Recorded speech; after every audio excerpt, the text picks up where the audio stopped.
FNAF 2. Everybody knows FNAF 2. You know the hit movie?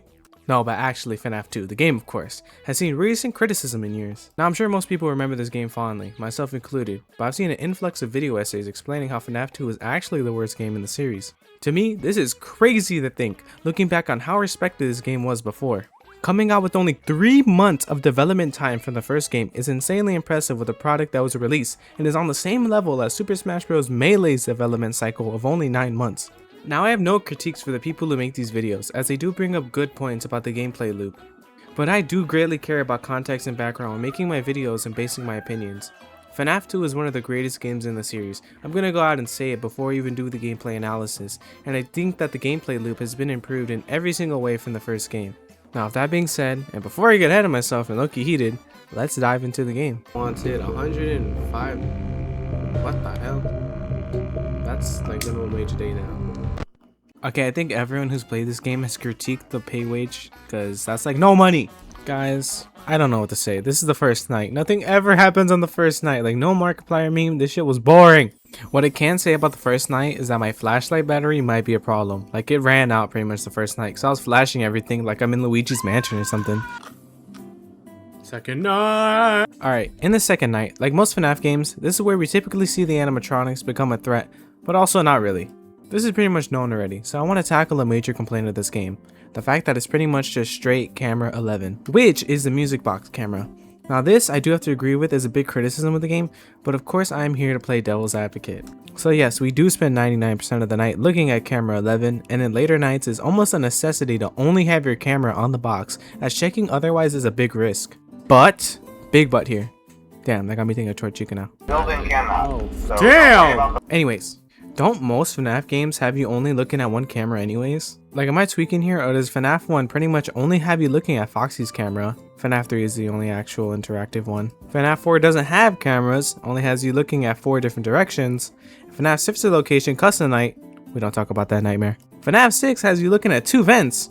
Ultimate Custom Night 5020 is actually more simpler than many think and includes camera stalling, which prevents most of the animatronics from killing you by just having your camera on them. So while I'm not saying the music box is the best, what I am saying is that it's not crazy to see only one important camera in a FNAF game. Let's keep playing these nights.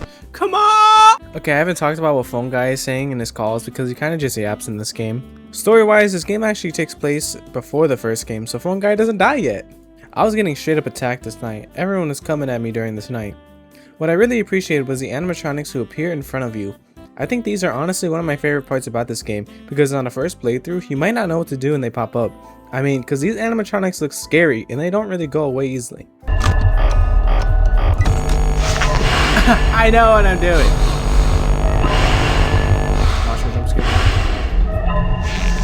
Oh my god! Okay, he's looking at me crazy, let me guess. He's looking at me crazier. Okay. Oh, this guy's looking at me crazy too. Night 4. Okay, guys, I died this night. Okay, I got overwhelmed. Okay. That was a little slow. Oh, I don't like how slow I went there. Oh! Okay, I forgot this is a horror game, and I forgot it can be scary. Okay.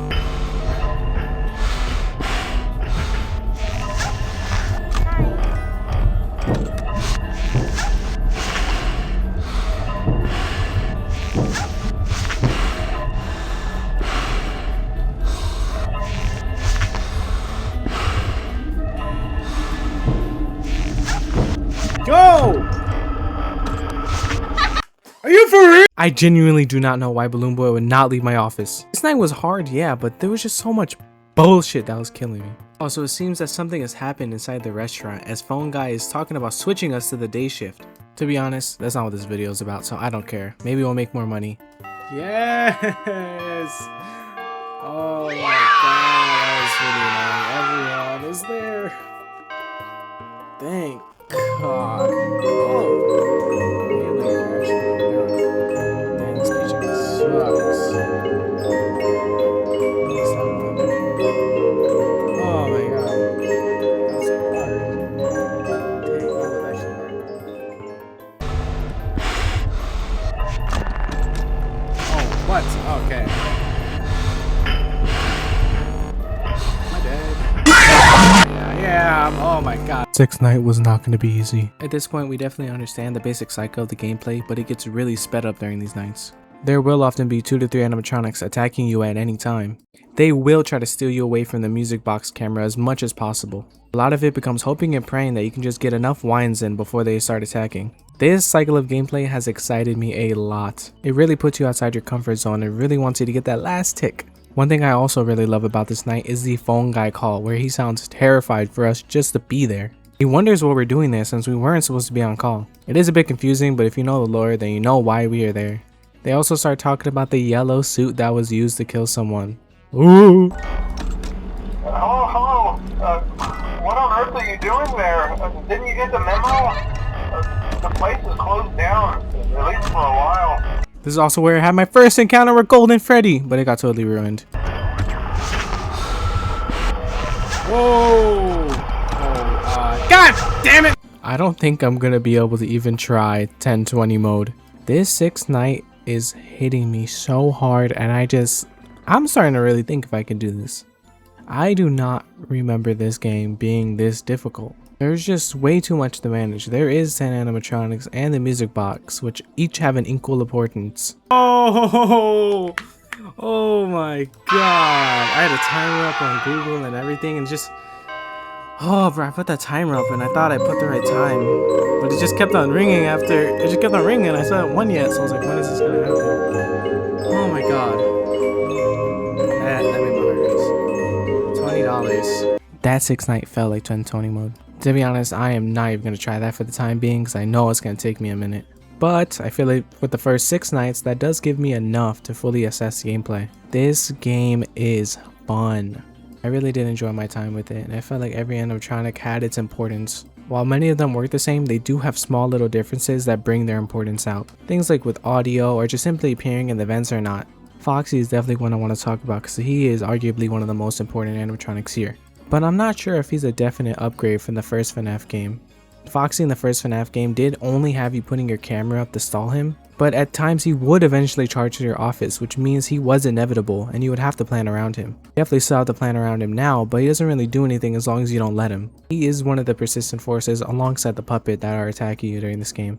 Another is, I never thought Balloon Boy would be this annoying. It's so hard to make him go away in the vents for some reason, and with how many animatronics are going through the vents and playing that vent audio, it's really hard to tell which one is his. Speaking of which, the audio, which is super important in FNAF 3, but is still kind of important in this game, like what I said in the vent audios. I feel like now I can safely say this is one of the strongest games in the series. It has the bread and butter night system, alongside challenging animatronics that prove their worth.